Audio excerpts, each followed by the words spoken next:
Hey, what's up everyone? So yeah, after such a great early start to the season, the Arizona Cardinals came out flat in the playoffs and were dominated by the Rams, and someone finally broke through with their first playoff win. Let's talk about it. Make sure to like the video for the YouTube algorithm, and also only a small percentage of people who watch my videos are actually subscribed, so if you end up liking this video, consider subscribing. It's free and you can always change your mind. Enjoy the video. So yes, Matthew Stafford finally won a playoff game as the Rams dominated the Cardinals 34-11 at home. And one of his biggest faults, according to his critics, is that he was always an all-stats kind of guy and can never win the big games or win in the playoffs. But Matthew Stafford has had a lot of clutch game-winning drives over his career, and let's be honest, Detroit didn't really make it easy for him to win there. Now, of course, when you have a wide receiver like Megatron, people will blame you for not winning, but now with the LA Rams, how would he do in primetime? Well, he had a really great regular season, and he played really well, passing tonight for 202 yards with 2 touchdowns, no interceptions, and he also had a rushing touchdown. He played with a lot of composure and control, and honestly, he did what he had to do to win. He was solid. But the major story from this game, it was how dominant the Rams and their defense were. Their defensive line absolutely dominated the line of scrimmage, and it seemed like every single play, Kyler Murray was running for his life within 1 second, half a second of the snap. The Arizona Cardinals offense were just completely overwhelmed. In the first half, Kyler Murray threw the shortest pick 6 in NFL history.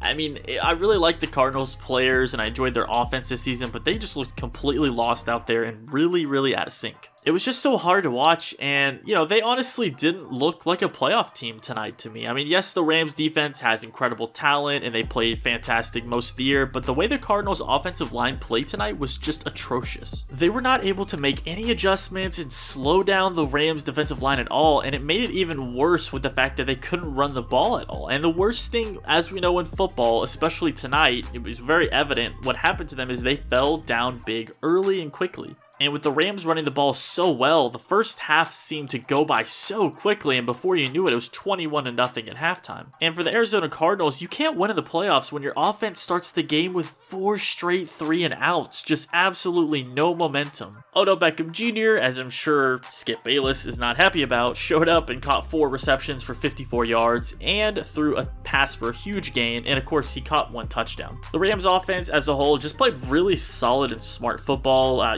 Towards the end of the game, they settled for a couple of field goals when the game was already decided, and on both offense and defense, they dominated the line of scrimmage. And really in the playoffs, that's what it always seems to come down to. The uglies, the offensive and defensive linemen, you know, the big guys. And against the Cardinals, the Rams showed that they were clearly the better team, and they showed me personally that they really have the roster that can get to a Super Bowl and win it all. Now, we all know, like, if you look on paper, their roster definitely should be a Super Bowl contender, but, you know, at some points in the season, they looked a little, iffy, wasn't 100% sold on them. But if their defense plays like this through the whole postseason, then the Bucks, Packers, and maybe the 49ers, if they win, they're all going to be in some trouble. For Arizona Cardinals fans, let me know in the comments what you think the biggest reason for the loss was. I mean, was it the offensive line, Cliff Kingsbury, or just the whole team? I mean, the team as a whole, I really don't know. I mean, I really thought the Cardinals would break through this year and win a playoff game or 2. But they just looked unprepared, and to be honest with you, like in the first quarter, first half especially, they just looked super nervous and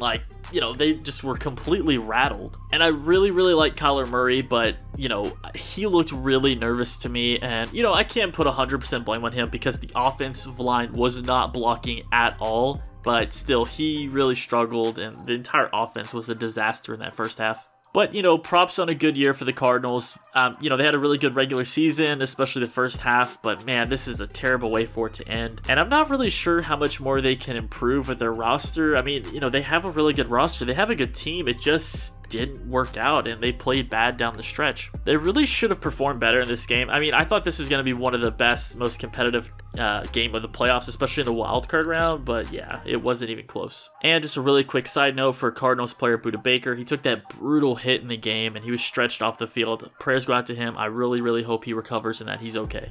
Now for the LA Rams, they finally played up to their potential, and I don't think they're afraid of anyone. Honestly, this team can beat any team remaining in the playoffs, NFC or AFC, and they now go on the road to play the Tampa Bay Buccaneers and Tom Brady. And the Rams beat the Bucs earlier in the regular season in a game that but they played really well, honestly. So they have the formula to beat the Buccaneers, and with the Bucs missing a lot of players, this looks like the absolute perfect chance for the Rams to get to the Super Bowl, or at least the NFC Championship game. However, as we've all learned so many times over the last 20 years, never count out Tom Brady. I mean, I think this is going to be a great game, and we're all going to watch a very good football game next weekend. Now, of course, the Bucs are at home. The Rams have to travel, so it's not going to be easy, but that's probably going to be my go-to game next weekend as far as the game of the weekend for the playoffs next week. Let me know in the comments below what you thought about this game, how far you think the Rams are going to go this postseason. Are they going to break through and actually go to the Super Bowl? Will they win? Let me know. Things are lined up perfectly for them though, and now is the time to capitalize. Their stars showed up, looked amazing, and if you made it this far into the video, make sure to drop a like for me for the YouTube algorithm and subscribe to the channel, as I'll have way more videos throughout the playoffs and beyond. So again, thank you all so much for watching, and as always, I'll see you in the next one.